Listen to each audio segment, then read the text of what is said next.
Bonjour à tous et bienvenue dans Business Models, l'émission qui vous donne envie d'entreprendre sur Télé Sud. Alors si comme moi vous êtes gourmand, cette émission va vous intéresser.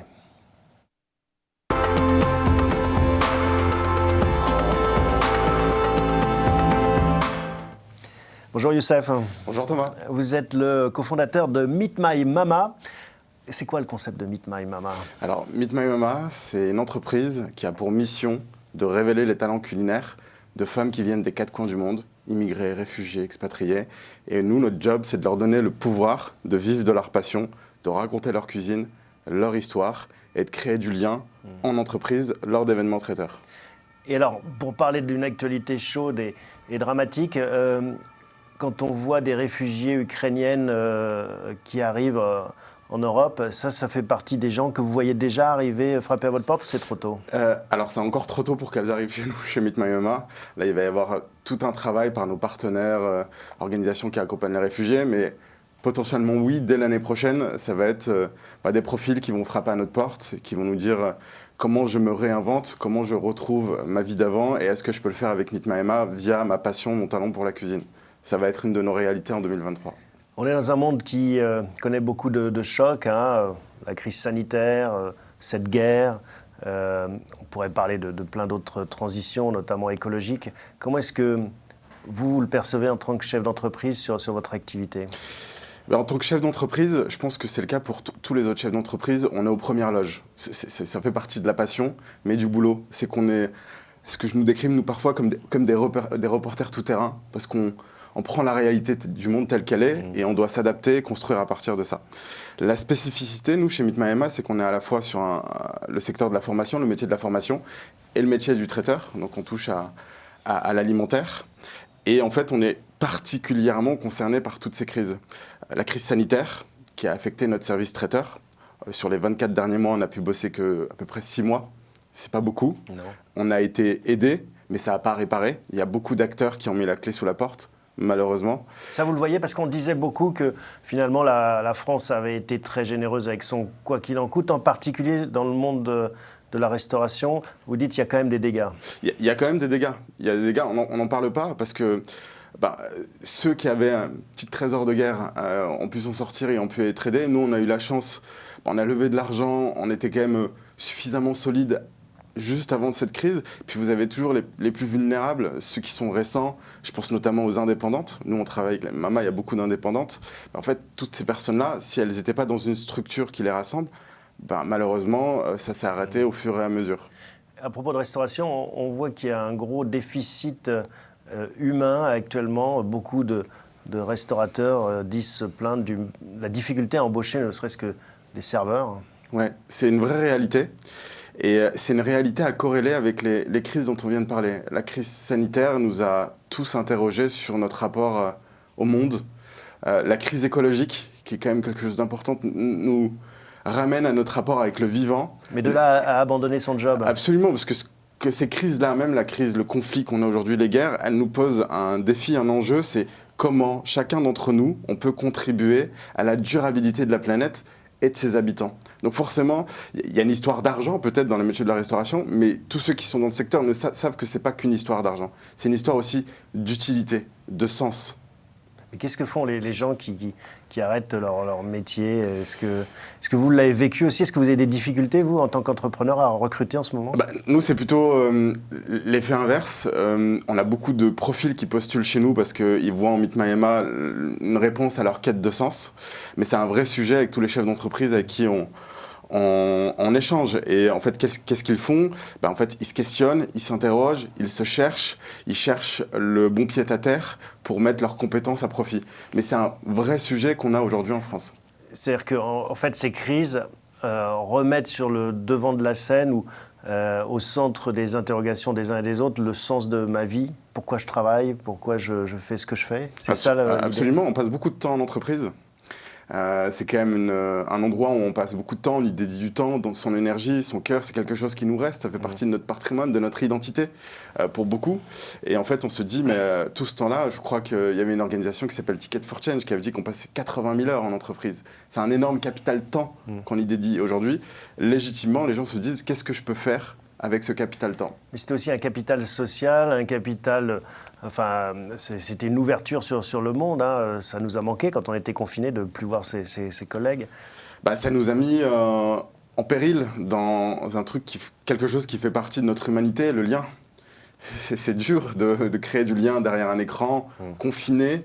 Ça nous a beaucoup interrogés. Je pense qu'aujourd'hui, on est en quête de lien, de sens, de bon sens. Et c'est ce qui ressort. Et il y a ce débat sur le monde d'avant, le monde d'après.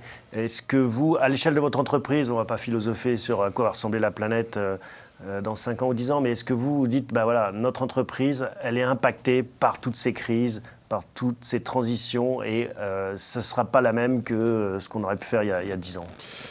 Alors nous, je pense qu'on est... c'est aussi pour ça qu'on a créé Meet My Emma. Je pense qu'on est pionnier pour apporter des réponses à ces sujets-là. Quand on adresse la question des réfugiés, des immigrés, quand on adresse la question de l'égalité des femmes, quand on adresse la question de l'engagement climatique, contre le réchauffement climatique, en fait, on est arrivé juste avant, j'ai envie de dire, toute l'ampleur de ces crises-là. Donc, est-ce que ça nous impacte? Oui, mais on a une réponse. La question, c'est est-ce qu'on s'adapte? Oui, forcément, quand il y a eu le Covid et qu'on ne pouvait plus faire de formation de traiteur, ben, on a créé des produits qu'on a digitalisés, on a cherché à faire notre métier, créer du lien, former, accompagner, en s'adaptant au contexte. Voilà. Alors, on va parler justement de cette belle aventure qui est celle de Meet My Mama.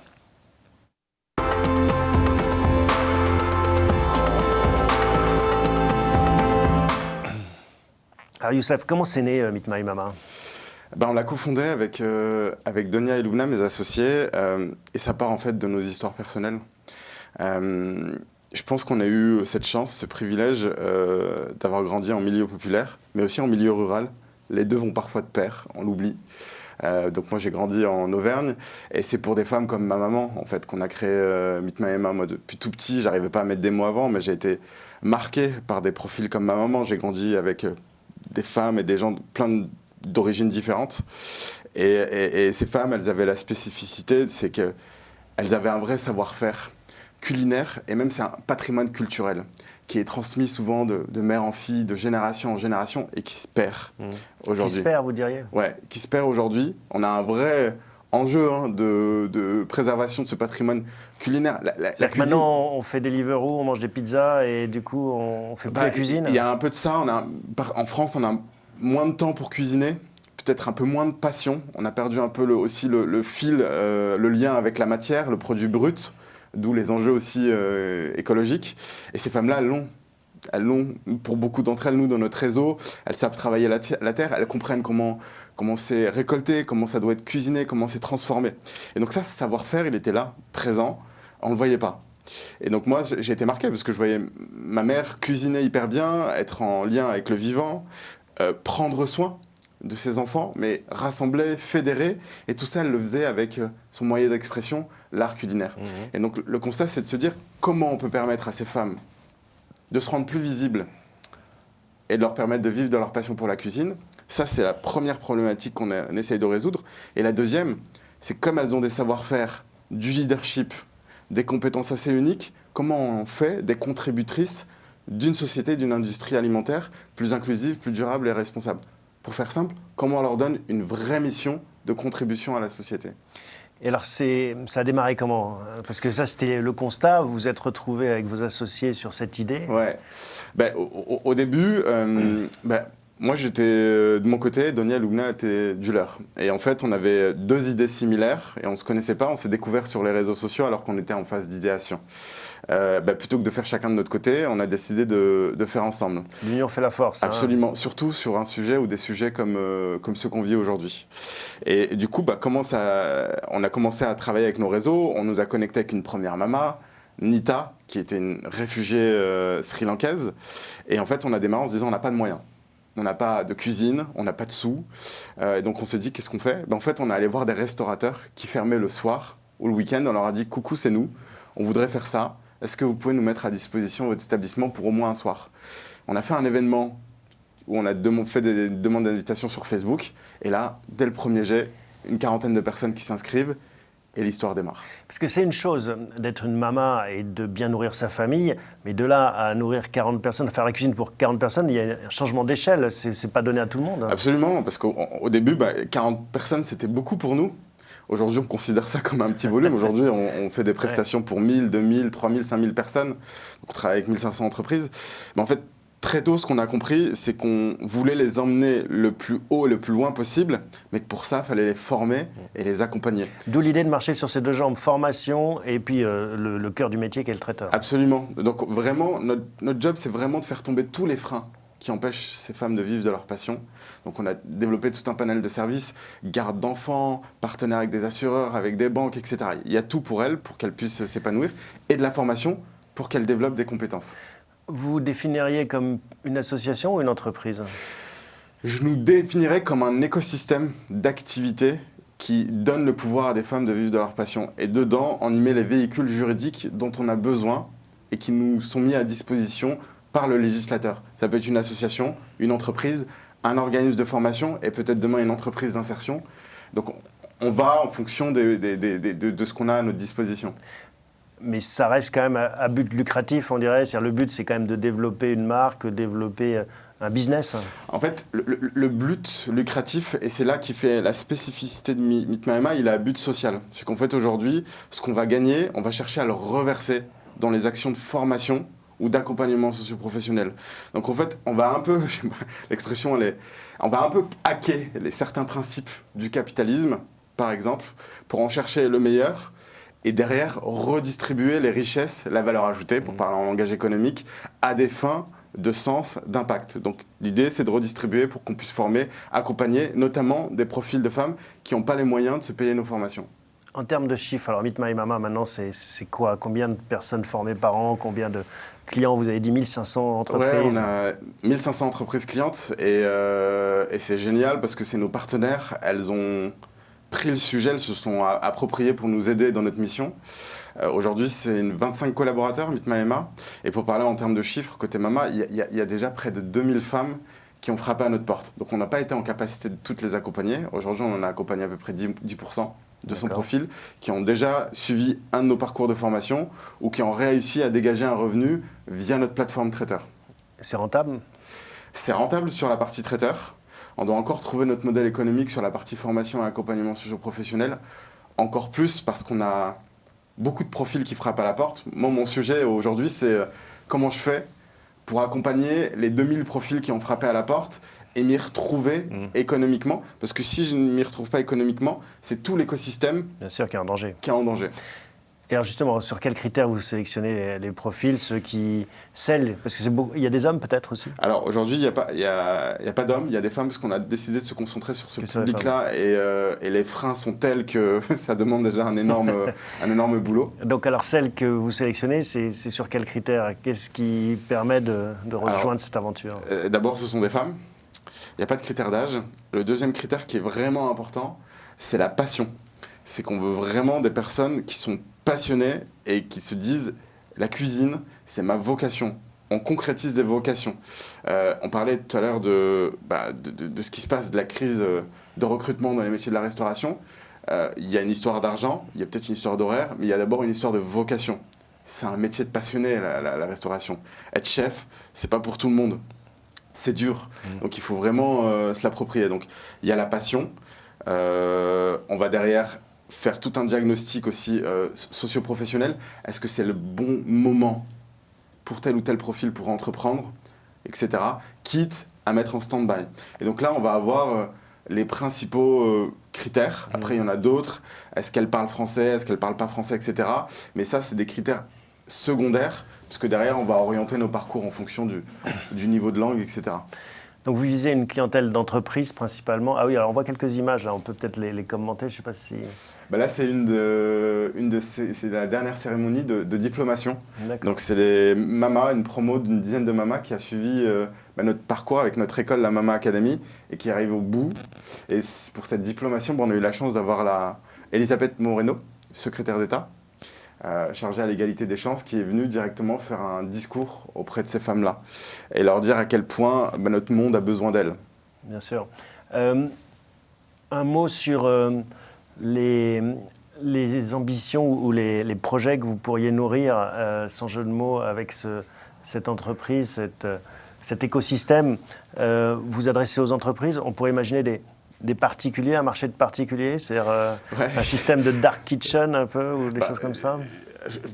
Dark Kitchen, j'ai toujours du mal avec le concept, mais... Ouais, alors le concept, il faut peut-être l'expliquer parce Ouais. que c'est pas forcément encore très répandu. Ce sont des restaurants sans salle finalement et qui s'appuient sur des systèmes de livraison à domicile, des Deliveroo ou d'autres, Uber Eats, pour desservir leur clientèle. Oui, mais aujourd'hui, on a beaucoup de marchés qui viennent frapper à la porte. Donc, on a des particuliers qui nous demandent, je sais qu'on les oui, frustre. ça donne faim. Je m'en excuse parce qu'on ne fait pas, mais aujourd'hui, combien même on est une équipe de 25, c'est encore même peu pour adresser toutes les sollicitations qu'on a. Et on en a vraiment beaucoup, et je remercie, parce qu'il y a beaucoup de ferveur autour de Meet My Emma. Pas parce que c'est Meet My Emma, mais parce que c'est du bon sens ce qu'on fait. Donc déjà, nos sujets de développement, c'est déjà faire bien ce qu'on fait. Ça, c'est important. D'ailleurs, il faut peut-être insister là-dessus quelques instants. Quand on est un chef d'entreprise, en effet, on peut partir dans plein de directions parce que chaque jour crée des opportunités nouvelles. Et c'est très difficile de rester concentré, focus. Vraiment focus. Faire bien ce qu'on fait. On a développé des programmes de formation qui sont uniques.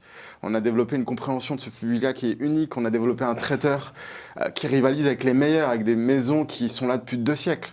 Donc ça, c'est déjà une force. Faire bien ça, développer ça, déployer ces solutions-là sur d'autres territoires, c'est ce qu'on est en train de faire notamment avec Marseille.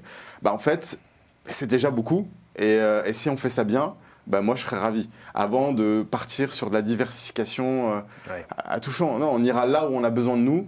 Et là où on a besoin de nous, et c'est ce que je dis à mes équipes et au MAMA, faisons ça bien et avec passion. Vous êtes présent dans combien de villes actuellement? On est en région parisienne. On arrive à Marseille et après on a un plan de développement sur plusieurs régions territoriales françaises et même en Europe. Mais les choses se feront en fonction du temps et ce qu'on vit. Je veux dire, les crises qu'on vient de vivre, elles nous rappellent à une forme d'humilité. On fera ce qu'on pourra en temps voulu. Et si on se revoit dans 5 ans, ce que je souhaite, Meet My Mama, ça ressemblera à quoi? J'espère qu'on aura... j'espère qu'on aura continué à développer sur le territoire, mais j'espère qu'un maximum de femmes en France et à travers le monde pourront se dire j'ai l'opportunité de vivre de ma passion parce qu'il y a une structure comme Meet My Emma ou parce qu'il y en a d'autres qui ressemblent à Meet My Emma. En fait, c'est pas tant Meet My Emma, c'est les solutions qu'on apporte et de les rendre accessibles au plus grand nombre qui m'intéresse. Et le fait que ce soit diffusé, infusé un peu partout, je ne sais pas par quel moyen, on verra ça en temps voulu, ça, ce serait vraiment une énorme fierté de se dire je peux vivre de ma passion, c'est quelque chose de fort pour toute personne. Internet, ça vous aide? Oui, ça nous aide beaucoup. Parce qu'aujourd'hui,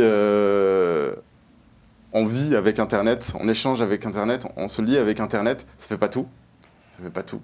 Les crises nous l'ont rappelé. Mais c'est essentiel pour rendre accessible ce qu'on fait. On a des nouveaux canaux, je pense à YouTube, WhatsApp. Moi, j'ai des profils qui savent pas lire ni écrire et qui ont vent de Meet My Emma via ces canaux-là. D'accord. Et il y a des profils qui n'osent pas nous appeler, on arrive à les toucher via ces canaux-là. Et c'est en cela que je trouve que Internet est une fantastique idée, normalement, qui était censée faire du bien au monde. Après, on en fait toujours son usage, c'est comme tout. Mais nous, ça nous aide beaucoup. Allez, on va parler de votre parcours, Youssef, maintenant, dans cette dernière partie de l'émission.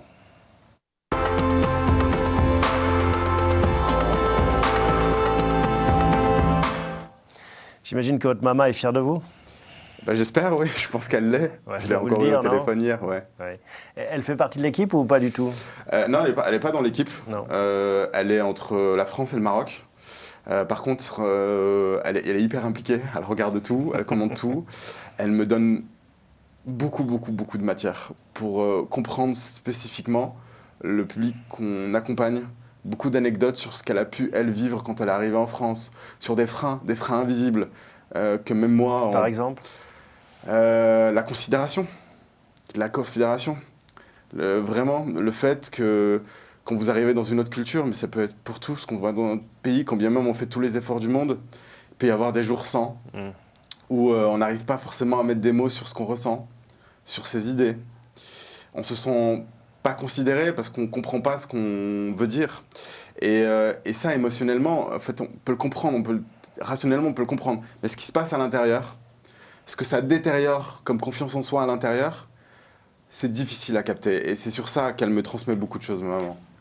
J'imagine, oui, parce que, en fait, au-delà du combat de femmes qui peuvent venir de différentes géographies, Le fait aussi d'être une femme dans notre société, c'est encore un combat. Alors, c'est presque